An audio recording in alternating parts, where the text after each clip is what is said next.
vamos pro nosso papo, que é muito mais importante, que depois eu me arrumo, gente, porque a gente vai falar de gordura no fígado. Aliás, eu apresentei para vocês a doutora Carla Gouveia, que é cardiologista, nutróloga, chefe de cozinha, especialista em medicina culinária por Harvard, que tá com a gente de novo. Novamente pelo convite, é um prazer. Né? A gente pode contar aí com todas as suas especialidades, com esse seu conhecimento amplo, e o público adorou você, a forma como você conversa, obrigada. como você conta e explica, e a gente sabe o quanto nesse momento é importante que a gente se atente a alguns temas ligados à nossa saúde, né? São tantas lacunas, doutora, que às vezes a gente fala, puxa vida, eu tô acertando numa coisa e tô errando em outra. E a gordura no fígado é sempre um tema atual, porque às vezes a pessoa descobre que algo está acontecendo porque ela foi tratar outro problema. Exato. Então vamos juntar tudo isso, né, para contar pro pessoal de casa o que a gente tem que fazer, né? Vamos começar por aí. Não, e você já entende tudo, né? Aí eu gosto, Você já entende tudo. Você você já entendeu a base da história toda, é muito mais fácil. Não, vocês são renomadíssimos, eu preciso estudar muito para entrevistar vocês, doutora. Mas é exatamente essa questão, é um tema muito atual, que está sendo cada vez mais olhado para isso, né? Porque o que a gente ainda vê hoje é o paciente ou até o médico falando assim, não, olha, tá tudo bem, só tem uma gordurinha no fígado. Entendi. Você nunca ouviu essa? Ah, sim, não tá só ali uma gordurinha. Só uma gordurinha no fígado. E hoje a gente já tem um entendimento de que não é bem assim, né? A gordura no fígado, ela é muito mais do que a gordura isolada, ela é uma síndrome, né? É uma doença metabólica. Então, só para você ter noção, sabe do que o paciente, a pessoa que tem gordura no fígado morre mais? De infarto, de doenças cardiovasculares. Entendi. Tá tudo então ligado tá nesse sentido. Tá tudo ligado. Então não é assim, é só do mesmo jeito que tem aqui na barriguinha, tem aqui no fígado, tá tudo bem, vai emagrecer, vai melhorar. Não é bem assim, né? É uma doença metabólica, a gente tem um entendimento muito mais hoje de um quadro metabólico geral do que daquela gordura isolada no fígado. E é uma gordura inflamatória também. Exato. É uma gordura inflamatória, você falou tudo, né? Quanto mais gordura no fígado a gente tem, mais causa uma inflamação por tudo. Essa pergunta é interessante e não faz muito tempo que eu descobri isso, viu? Vou ser sincera. Eu achava também que era isso. Eu estava lendo um estudo que mostra que você tendo muita gordura no fígado ou pouca gordura no fígado, não importa, ele vai ter o mesmo impacto em termos de mortalidade e de complicações. Olha que louco. Puxa vida. É lógico que assim, né, um paciente que vai ter mais, como a gente fala, comorbidades, tipo, o paciente tem gordura no fígado e é hipertenso, ele tem gordura no fígado e diabético, aí tudo bem, piora, né, aumenta a gravidade do paciente, mas a quantidade de gordura no fígado, ela não é definidora disso. Entendi. O pouquinho que já está lá já é uma complicação. Isso, até porque quando a gente identifica, normalmente ela é identificada por um ultrassom de abdômen. E muitas vezes você até pode fazer um ultrassom de abdômen e ele não enxergar, porque não é, teoricamente, o melhor exame para avaliar. Tão grande. Eu vou colocar o ilustre, então, doutora, a gente tem umas imagens para a gente conseguir visualizar, né, o que é ali a gordurinha no fígado, ó, se você quiser explicar pra gente. Então, a gente tem a gordura no fígado, né, que no termo a gente fala que é uma doença metabólica associada à esteatose hepática. E aí que cerca de 30% da população vai ter. E aí um percentual desses pacientes, eles evoluem para uma inflamação, que é a doença metabólica associada, né, à esteatohepatite, que é quando a gente já tem inflamação. E dentro desse quadro, nós temos diversos graus de fibrose. Então, quando a gente pega um paciente no consultório, o que a gente precisa ver? Qual a chance desse paciente ter fibrose?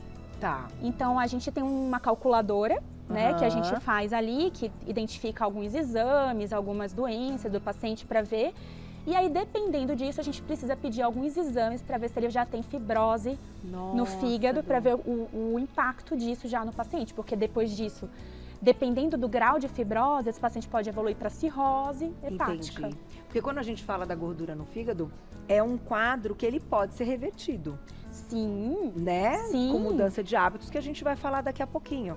Mas se ele já chegou nesse padrão, então, com fibrose, aí é muito mais difícil. Mas assim, se ele tá num grau de esteatohepatite, a gente também consegue reverter, né? E inclusive, mais recente, porque a gente tinha algumas medicações que a gente utilizava para isso em alguns quadros, mas agora mais recente, assim, acho que ano passado, a gente teve já estudo mostrando evidência de melhora da esteatose e da esteatohepatite e da fibrose. Então, assim, que bom. A gente já tem que são as canetinhas emagrecedoras, né? Então, a semaglutida, a tirzepatida, esses medicamentos, quando indicados de uma forma correta, diferente do que muita gente acha que pode piorar o fígado, pelo contrário, ele vai tratar o fígado. Então, você pega um paciente hoje com sobrepeso e que tem gordura no fígado, esse paciente já tem indicação de usar, por exemplo, pensando na redução de risco cardiovascular desse paciente. Porque vai diminuir essa resistência insulínica, vai reduzir tudo isso.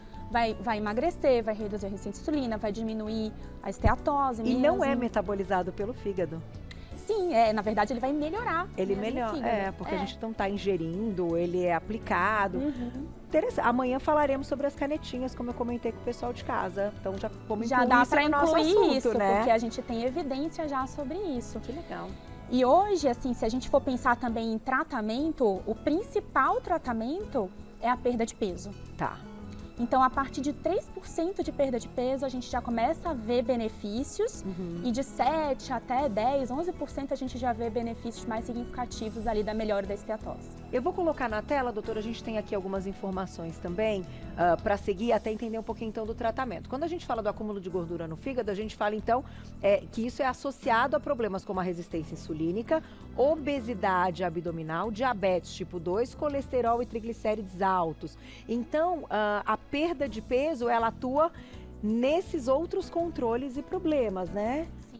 Porque vai melhorar também a diabetes, vai melhorar colesterol, triglicérides, a própria obesidade. É o que a gente falou, é uma síndrome metabólica, então tá tudo associado, né? Então acaba que o tratamento vai estar direcionado para tudo, né? Então, sim, acaba refletindo. Eu sempre erro nos tudo, ditados, né? Mas tem aquele, você mata o coelho, como é que é esse ditado? Qual que é? Você mata... não sei, eu sempre erro os ditados. Ai, Glaucia, lembra o ditado aí, você mata 2 coelhos com uma cajadada só, pronto, isso aí. É isso aí, é isso que eu queria dizer. 2 coelhos? Melhor a gente não usar ditado, porque também não... Nós não vamos dar paulada no coelho nem matar nada. Não. Mas aqui a gente cuida de um problema e acaba cuidando de vários outros. Exatamente. Essa é a ideia. E uma coisa que você falou que eu acho interessante também é que hoje em dia as pessoas falam muito sobre inflamação, né? Então, eu vou reduzir a inflamação, né? Primeiro que eu brinco que a vida já inflama, né? Então, assim, difícil, não é o né? estresse inflama, não né? tem jeito, mas isso sim é inflamação, né? Tá. Então, mais do que você ficar tomando shot de manhã, entendi, né? Do que você pensar na cúrcuma, que eu adoro ela, mas assim, é você tratar a doença inflamatória hepática, você diminuir os fatores de riscos metabólicos, isso sim. Perfeito. Tem coisa que fala, não, eu vou tomar não sei o que lá de manhã, não é suficiente, não. A gente precisa de uma ação, realmente. Isso. Sabe o que eu ia te perguntar, doutora, antes da gente colocar a próxima tela? A gente, é um comportamento nosso como sociedade, eu acho, né? Desde sempre. A gente está acostumado a olhar os exames, fazer os exames e tentar, o exame tá bom, não, eu vi que tá dentro do valor de referência, então, porque tá ótimo, eu vi... Mais ou menos por aí. E aí, quando a gente fala de um exame, você disse que o que pode diagnosticar, o que vai mostrar ali essa gordura no fígado, muitas vezes é um ultrassom simples, abdominal, certo? E quando a gente fala dos exames de sangue, os tal TGO, TGP, esses exames, né, gente, que estão ali no nosso check-up, que a gente está acostumado, que sempre pedem, que também são exames muito simples de serem feitos. Até que ponto eles também indicam algo que é essa gordura no fígado? Porque até onde eu entendi que você comentou, não tem sintoma. Não. E aí, doutora? A doença hepática gordurosa, ela é assintomática e muitas vezes os exames de sangue são normais. Entendi. Agora, você pega um paciente que já tem gordura no fígado e tem TGO e TGP alterado, por exemplo, aí lembra que eu falei que a gente usa uma calculadora? Lembro. Isso já entra como critério na calculadora de que eu já tenho que ficar mais alerta, esse paciente provavelmente está inflamado, tem mais chance de ter fibrose. Entendi. Mas não necessariamente ele vai ter alteração. Olha que coisa, gente. Então, perigoso. a gente tem cuidar mesmo, tem que fazer o check-up, que também é extremamente importante, mas também não achar que o exame de estudo, né, a gente tem que se conhecer, né? E sabe uma coisa interessante também? Muitas pessoas magras têm gordura no fígado, não são só os pacientes que têm obesidade. Se eu não me engano, são 20%, não lembro agora o percentual. Mas muitas pessoas que não têm obesidade têm gordura no fígado, porque elas estão metabolicamente doentes, né? Então eu posso ter um paciente, por exemplo, que tem ali um pré-diabetes, que é magro, e tem gordura no fígado, só a gordura no fígado isolada já é uma doença metabólica, então a gente precisa ficar alerta com o paciente também. E na questão da alimentação, doutora, quando a gente fala que é a questão da resistência insulínica, é um paciente que tem que seguir uma dieta. Com que critério? Como entraria a dieta desse paciente? Então, o paciente que tem gordura no fígado, a gente vai tentar fazer com que ele tenha uma perda de peso. Então, a gente precisa fazer uma dieta mais hipocalórica, né? Não é uma dieta restritiva, uma dieta hipocalórica. E aí a gente tem que pensar que, primeiro, como muita gente pensa, não é só a gordura que vai provocar o aumento da gordura hepática, né? Muito pelo contrário. Lógico que a gente tem vários tipos de gordura. Então, pensando nas gorduras, as gorduras ruins, as saturadas, as gorduras trans, elas vão piorar, né? Que é o que a gente vê na fritura, né? Nessas coisas. E as gorduras mono, poliinsaturadas, elas são gorduras anti-inflamatórias.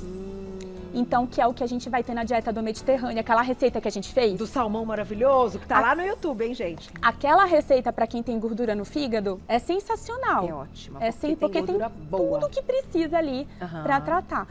Porém, a gente também tem que entender uma coisa, né? As pessoas, elas têm uma visão muito assim, sopa de berinjela, eu vou tomar, vai curar a gordura no fígado. Não é você tomar sopa de berinjela que vai curar a sua gordura no fígado, né? Vou comer abacate que vai curar. Não é isso.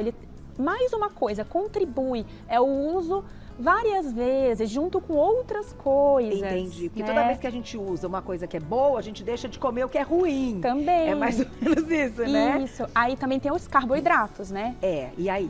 Então, os carboidratos em excesso, né, principalmente os refinados, né, os açúcares simples, os carboidratos mais refinados, eles vão piorar a gordura no fígado também, vão piorar a resistência à insulina. Então, não é só a gordura. Então, o açúcar tem que tirar. Nesse caso? Sim, né? A gente nunca é radical, tá? Mas assim, no caso do açúcar, se possível, você tira, né, o açúcar simples, mas reduzir ao máximo, né? Evitar ao máximo o açúcar simples, o excesso de carboidratos, não tirar o carboidrato. Né? Mas os que têm mais carga glicêmica, né? Que dão mais picos, Isso. Nesse sentido. Obrigada, Carol. Os leguminhos são muito bem-vindos. Aliás, gente, a sopa de berinjela que ela vai fazer daqui a pouquinho, vocês não têm ideia. Que legal, uma receita linda, cheia de sabores, de nutrientes, especiarias. É boa demais. Daqui a pouquinho a nossa receita. Mas agora a gente vai colocar na tela, então, os riscos, né? Quando a gente fala de gordura no fígado, e já tem perguntinhas, hein? Mandem pra gente. Olha lá, então, os riscos da gordura no fígado. Então, ele pode evoluir para hepatite, cirrose e câncer de fígado, aumenta o risco de infarto e AVC, como a doutora comentou, e está relacionado à síndrome metabólica, que trava tudo. Então, a síndrome metabólica é aquele que trava tudo, a pessoa não sai daquele ciclo ali e só engorda. Não consegue emagrecer. Exatamente. Então, é o que eu acabei de falar. É uma sequência. A gordura no fígado, que evolui para inflamação, que é a hepatite, que pode evoluir para cirrose, que pode evoluir para um câncer de fígado, né? E a gente não está falando de álcool, tá? Sim, nesse caso é aquela esteatose não alcoólica. Não alcoólica, né? A gente nem está falando de álcool. E nesses casos, o álcool realmente também pode piorar o quadro. O quadro, se estiver inserido nesse contexto. Sim. Agora, doutora, a gente não comentou da atividade física. Ela entra como um benefício que vai ajudar nessa redução de peso ou metabolicamente falando, ela tem aí uma ação também relacionada para melhorar as duas coisas. As duas coisas, né? Ela vai tanto ajudar na redução de peso, quanto na questão metabólica. Então, que melhora os receptores de insulina nesse sentido melhora os receptores de insulina. Você, por exemplo, se o paciente, dependendo do tipo de atividade, pode criar mais músculo, isso vai melhorar o metabolismo do paciente, né? Eu sempre também acabo tocando nesse ponto. Então, tudo isso vai ser importante. Assim, tanto a dieta quanto a atividade física vai fazer com que você troque de uma forma geral a gordura branca, né, diminua a inflamação da gordura, a conversa entre a gordura e o hipotálamo, que a gente tem uma conversa, né, que eu brinco que o hipotálamo ele é Ele é burro, coitado, ele não entende nada que a gente fala com ele. Ele não entende nada. Então você fala pra ele assim, tô com fome. Quando você tá inflamado, ele não entendeu que você já tá satisfeito, ele acha que você ainda tá com fome. Entendi. Então, ele fica completamente perdido. Então o hipotálamo, ele é rudimentar. Tá. Ele isso é rudimentar. Vai ser difícil, então, é muito difícil mudar. Depende, então, do que realmente entra e o que a gente faz. É complicado. Então, assim, a gente precisa, à medida que a gente vai diminuindo a inflamação, essa inflamação do hipotálamo e da gordura vai diminuindo. E a conversa entre eles fica mais fácil. Entendi. Entendeu? Entendi. Então, é isso. Interessante, forma rudimentar, porém, que daí vai facilitando e eles vão se entendendo. Isso. Né? Tem perguntinha do público que escreveu pra gente, olha lá, na tela. Obrigada, Eliana, um beijo. Qual o melhor exame para investigar o grau de gordura no fígado, além da ultrassonografia? Assim, tem a questão do grau de gordura no fígado, né? Que a gente consegue avaliar, por exemplo, por uma ressonância, a gente consegue ver melhor. Só que não é só a quantidade de gordura que a gente precisa ver, é também o grau de fibrose. Então a gente tem um exame que chama Fibroscan, que a gente avalia ali o grau de fibrose. Então, mais importante do que avaliar a quantidade de gordura é avaliar o grau de fibrose. Entendi. Então, a gente precisa fazer a elastografia. Às vezes a gente faz pela ressonância, às vezes a gente faz pelo ultrassom. E tem o Fibroscan, que a gente geralmente é o exame mais pedido para avaliar isso. Doutor, e quando ele pode em algum momento dar algum sinal, assim, ter algum sintoma, o paciente sentir algo? Olha, não, assim, não vai sentir. A não ser que já esteja num grau de cirrose, ele já vai sentir por outros motivos. Tá. Mas ali quando ainda dá para reverter, não. Não, o que eu vejo assim, o paciente que tem uma gordura no fígado, que tem muita alteração metabólica, que já tem pré-diabetes, está com obesidade, hipertenso, ele vai ficando cansado, ele vai sentindo sinais assim, né? Você, putz, eu tô cansado, eu não tô dormindo direito, aí começa a ter apneia, mas assim, é mais um contexto geral, sabe? Tá. Não é o sintoma ali da gordura no fígado. Entendi, perfeito. Tem mais perguntinha, olha lá, na tela. Obrigada, Ellen. Um beijo. A cirurgia bariátrica pode ajudar a diminuir gordura no fígado? Que pergunta ótima, Ellen. Boa, né? Sim, claro que pode, né? Porque o principal tratamento é a perda de peso. Então, a cirurgia bariátrica pode sim ajudar e ajuda, na verdade, né? Com certeza. Com uma perda bem significativa, Com certeza, bem né? significativa. A gente vê os pacientes tendo, inclusive, resolução, né? Quando bem indicada. E dependendo do tipo dessa bariátrica, né, doutora? Ela pode alterar também essa questão da resistência insulínica, sim. né? Ai, melhorando cara, você o receptor. Sabe tudo! Doutora, eu estudo muito, você não faz ideia. É um mini cursinho de medicina por dia, por mês. Porque senão, porque imagina, né? Senão a gente eu tenho que tirar tudo de você. Porque no final das contas, eu brinco não, isso é muito sério. O que a gente faz aqui é uma prestação de serviço tão incrível que isso é uma consulta. Sim. Né? É uma consulta. Então a pessoa tá ali, mas ela tá tendo uma consulta e ligando o Lé com o Cré da vida dela, vendo o exame dela e falando, puxa, eu vou perguntar isso pro meu médico, que eu antes não tinha perguntado, né? Então por isso que eu vou. Sim, é legal. E eu acho que é uma excelente oportunidade nesses assuntos de tirar mitos. Também. Eu acho, sim, que os pacientes eles vêm muito preocupados e assim, a TV é um lugar que a gente consegue ajudar. Porque a gente vê muito informação errada. Então eu acho uma excelente oportunidade, eu fico feliz de poder contribuir nesse sentido. Eu te agradeço. Não, aqui a gente tem responsabilidade em primeiro lugar, né, diretora, né, minha equipe maravilhosa? E diário, gente, ao vivo diário, vamos fazer 15. E é isso, e é responsabilidade, realmente, é um compromisso com o nosso público. Tem mais perguntinha. Agora, na tela, então. Obrigada, Marlise, né? Um beijo pra você. A cirrose tem cura? O pâncreas é afetado? O que podemos fazer para melhorar, já que dizem que não existem remédios para o fígado? Tá. A cirrose, ela vai ter um controle, né? E, na verdade, existe remédio para o fígado, né? Que é o que eu acabei de falar. Nesses casos, a gente tem algumas medicações que vão ajudar. Então, os análogos de GLP-1, que são a semaglutida, né? A tirzepatida também, já tem também eficiência, mostrando redução significativa de inflamação, de gordura no fígado. E a gente também tem outras medicações que são usadas para o diabetes. Tem alguns estudos com vitamina E, tem alguns estudos com ômega 3 pequenininhos. Então tem. O que não pode é o resto.